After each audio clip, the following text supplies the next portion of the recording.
Okay, I just turned on the camera, but I'm just gonna get right into it right now because somebody please hold me. Hold me dearly, God, because this is going to be my second to last, if not final review of Killing Stalking by Koogi. I am so shook right now. You have no idea. Help!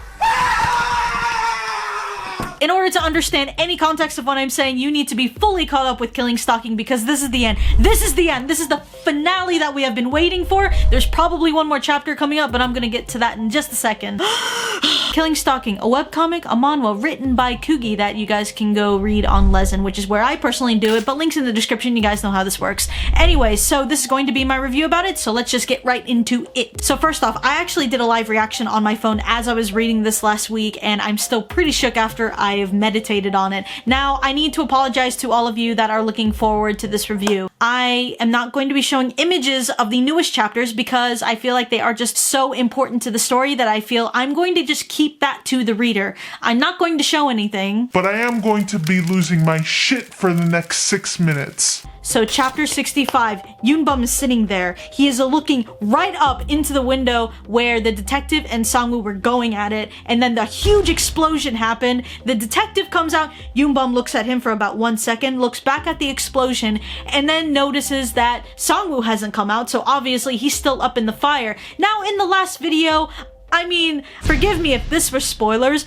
but if there's a damn explosion in an apartment, of course the police is gonna get called, just as I predicted. The fire department comes, they pull out a body, which is definitely Sangwoo. Yoonbum looks at the body being carried, but doesn't think that it's Sangwoo.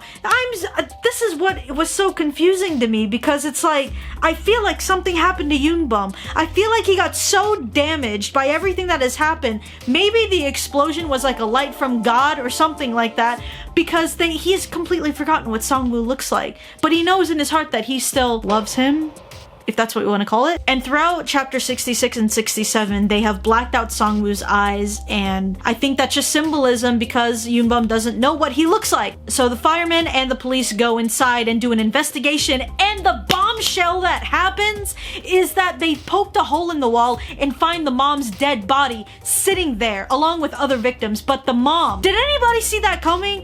I didn't get any hint whatsoever as I was reading this. My literal jaw dropped. You guys see it in this video right now. I had no words for when you saw her body. Oh, first off, why is her body still not fully decomposed if it's been 4 to 5 years since she's been dead? Her eyes are gone. Imagine if you just tore down the wall and that's the first thing you see. How?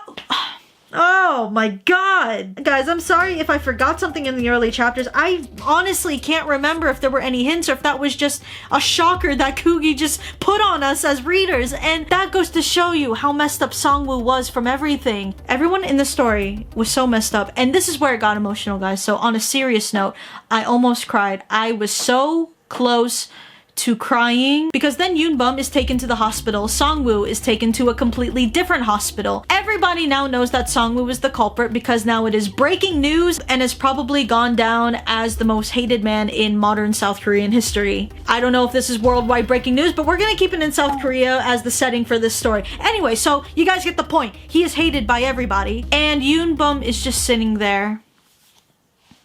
And one of his female friends is next to him. And also the detective is also in his room. And the detective throws a bombshell onto Yoonbum that Sangwoo is going to be sentenced to life in prison. You know, the detective thinks that Yoonbum would be happy, but Yoonbum does not look happy, guys. He's more conflicted than ever. If this story wasn't already conflicted, every emotion in my body was being reflected through Yoonbum's character. But this is such like a huge moment for Yoonbum because it's like, this is the first time that he has really seen an act of kindness. The fact that the detective risked his life to save Yoonbum, Yoonbum definitely realized that, but he's conflicted because he's still in love with Sangwoo. As a reader, I just think that the right thing was done. It had to happen. I mean, you can't just let innocent people die for the sake of a ship. As blasphemy as that may say for some of you people, I just think that there's no amount of shipping that can go over human life. And as much as Sangwoo and Yoonbum were in a really effed up way perfect for one another, I think that Sangwoo being caught was the best thing. I wish they could have had a send-off for one another. But the fact that Sangwoo couldn't even see Yoonbum can't even remember what Sangwoo looks like. The mother's curse has come true. Sangwoo's going to die the most painful death possible. And this whole time, I thought it meant physically.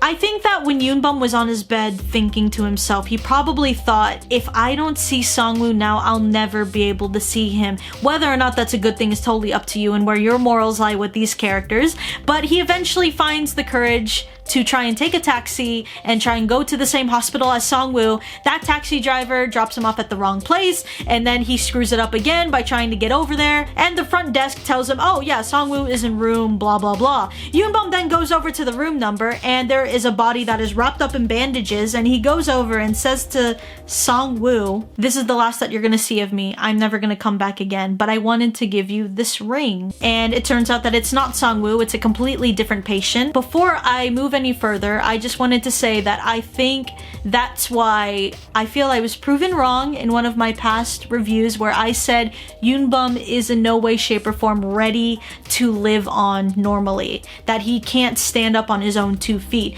Now, the reason why I'm proven wrong is because Yoonbum said that he's ready to live happily and that he will never see Sangwoo again. I think in his mind, he's ready to let go.